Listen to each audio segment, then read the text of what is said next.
Hi there, it's Rachel from scrappingandhappy.blogspot.com with another Let's Get Crafty video. This one is just going to be the start of a new series that I would like to get going with. And so, as you know, that this year, in January, I started the Shop My Stash or Use Your Stash challenge, and I was on a no shopping ban for 2 months.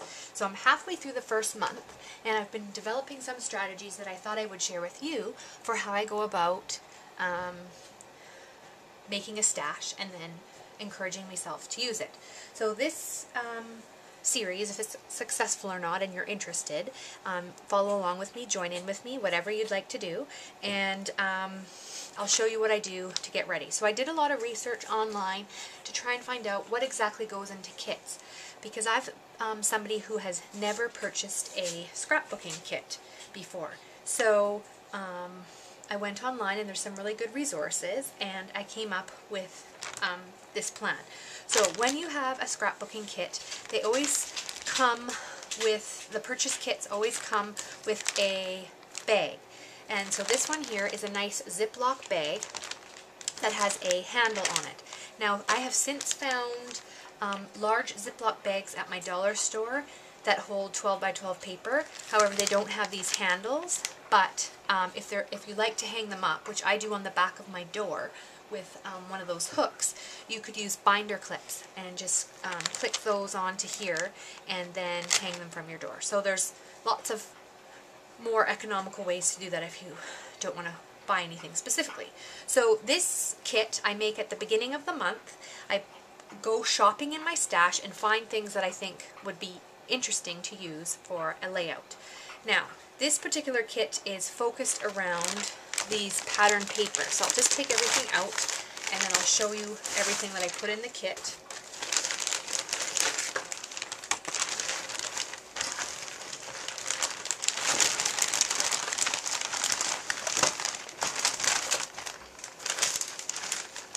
So that's just what the bag looks like. It's quite a large bag.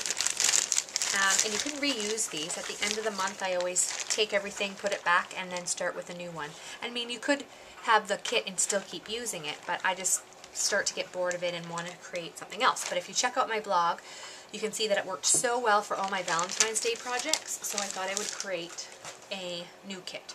So what I'll do first is I'll just show you the pattern papers that I gathered for this kit. So I bought the Sweet Stack, I think maybe 2 spring breaks ago now, and I still haven't used it because it's such pretty paper and I'm hoarding it. So I decided I'm going to pull some paper out and create a kit. So this is my favorite paper from that stack, so I'm planning on using it for some sort of a project. Then I got this cupcake paper, this floral pink paper, and then the similar paper except just different background. The flowers are the purple and pink. This pretty striped paper, and then cardstock. So on the site that I was visiting, they suggested that you use, you gather about 6 pieces of pattern paper, different ones. Now 2 of these are the same because I thought this one would make a really pretty 2-page spread. Then they suggest cardstock, and so they also suggested 6, what did they suggest? 3 different colors of cardstock. So I chose this green, it's Basil Bling, this pink, and this blue, which I made a point, once I chose the pattern paper that I was interested in using, then I went to my stash in my room and picked out papers that I thought would work for these particular pattern papers. So 12 by 12. Then I included some craft cardstock. And then I included as well, which this wasn't mentioned, this 8.5 by 11 paper wasn't mentioned on the site that I was using as a resource, but I thought that it was still beneficial to include some 8.5 by 11 paper in, because then I can use this paper for card kits or lettering. This yellow sheet this green one, pink, yellow, and 2 sheets of blue. And you can see it all coordinates with that first paper that I really, really liked. So once you have your pattern paper, then you want to be able to start thinking about lettering. So again, shopping in my stash. I bought these a long time ago to work with my wedding scrapbook or a wedding project, because my wedding colors were this purple, but I never used it. So I thought I would include it in this kit. I'm not a fan of using letters like this because I hate having leftover ones, but hopefully I'll be able to come up with something for those letters. And you can see it matches nice, that paper. Then after I bought this Sweet Stack paper pack, I found these chipboard pieces that coordinate with this paper pack. And I got rid of the box because it was really bulky and just put them all into this baggie. But this has tons of different pieces, and I just threw those into the bag because I thought they coordinate well, and I'll be able to use those for the kit for the month. Then I won these from a challenge I got them from my friend Lisa for participating in one of her challenges, and I just thought they were kind of pretty because they matched with the colors in here, and so I included those into the kit.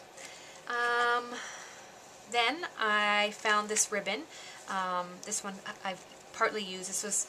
I took this one off for my Valentine's Day kit and did use it for some of my Valentine's Day projects, but this I thought coordinated really, really nicely.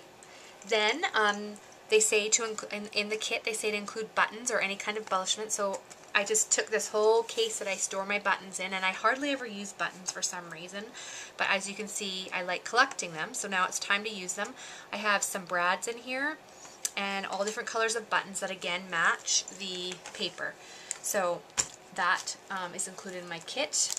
I have some Martha Stewart sticker pearls that I picked up on clearance at Michael's a while back.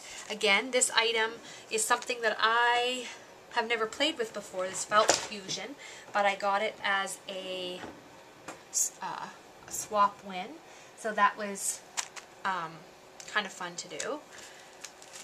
And then some various bling that goes. This was a swap item with the cupcake theme that I thought would work well.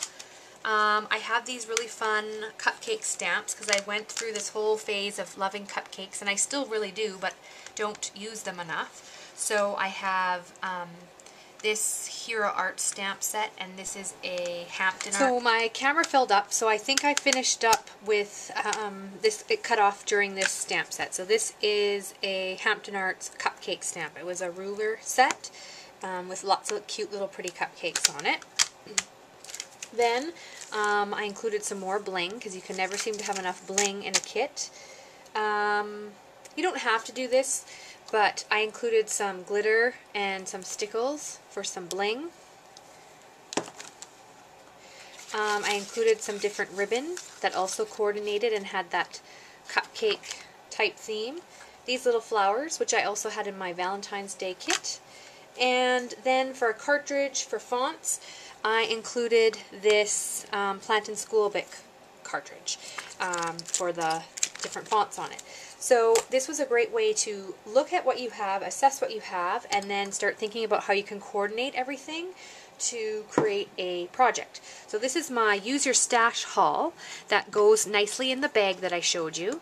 And then over the course of this series, I am going to make a one-page layout, a two-page layout, some cards using a particular sketch, and then a 3D project. And I look forward to sharing this with you, and if you're inspired to create your own kit based on this video, please be sure to link back and let me know, because I would love to follow along and see what you're using. The whole point of this is to encourage you to scrapbook, create, have fun, and use that great product that you've been acquiring for years.